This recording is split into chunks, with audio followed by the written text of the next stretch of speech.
Rusia kembali meluncurkan serangan drone ke kawasan Kherson yang dikuasai Ukraina. Detik-detik penyerangan ini tampak jelas hingga terlihat semburan api dan terdengar suara gemuruh. Penampakan serangan drone Rusia ini terekam malam hari dalam video yang diunggah oleh media sosial resmi Kementerian Pertahanan Ukraina. Dalam video itu mulanya menunjukkan lidah api pada malam hari yang terjun dari langit. Drone itu tampak menyemburkan api lantas menyebar seperti kembang api. Dalam video yang dibagikan itu, terdengar pula suara gemuruh yang kencang. Lantas sebaran api yang disemburkan menyebar hingga terlihat seperti hujan api. Dalam kolom keterangannya, Kementerian Pertahanan Ukraina menuliskan serangan drone Rusia ke Kherson. Terdapat amunisi pembakar hingga misil diluncurkan. Diungkapkan pula Rusia terus membalas dendam pada penduduk Kherson. Ukraina yakin kota itu tidak akan pernah menjadi Rusia.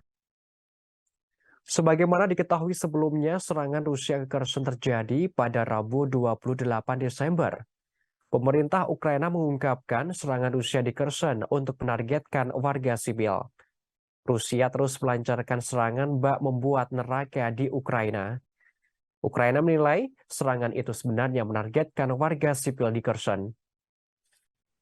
Angkatan bersenjata Ukraina melaporkan 33 rudal ditembakkan ke arah Kherson. Kherson telah direbut kembali oleh Ukraina setelah pasukan Rusia mundur bulan lalu.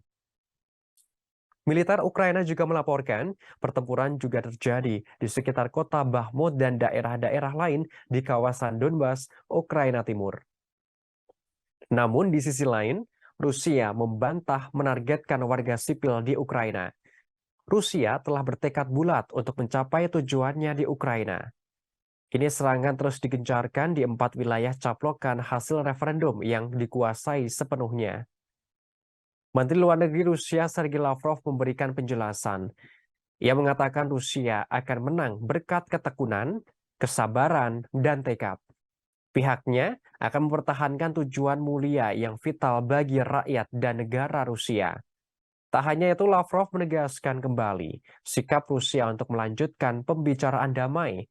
Namun Ukraina harus mengakui wilayah Ukraina yang dicaplok oleh Rusia. Di antaranya Donetsk, Luhansk, Kherson, dan Zaporizhia. Menteri Luar Negeri Rusia menegaskan warga di keempat wilayah itu harus bebas dari ancaman nazifikasi yang telah dihadapi selama bertahun-tahun. Menteri Luar Negeri Rusia juga menegaskan pula konflik bisa selesai jika Ukraina mengakui 4 wilayah yang dianeksasi Rusia. Sergei Lavrov mengancam Ukraina bahwa tentara Rusia akan memutuskan masalah ini jika tidak menuruti permintaan itu. Sementara itu, Ukraina telah mengesampingkan penyerahan tanah apapun ke Rusia dengan imbalan perdamaian.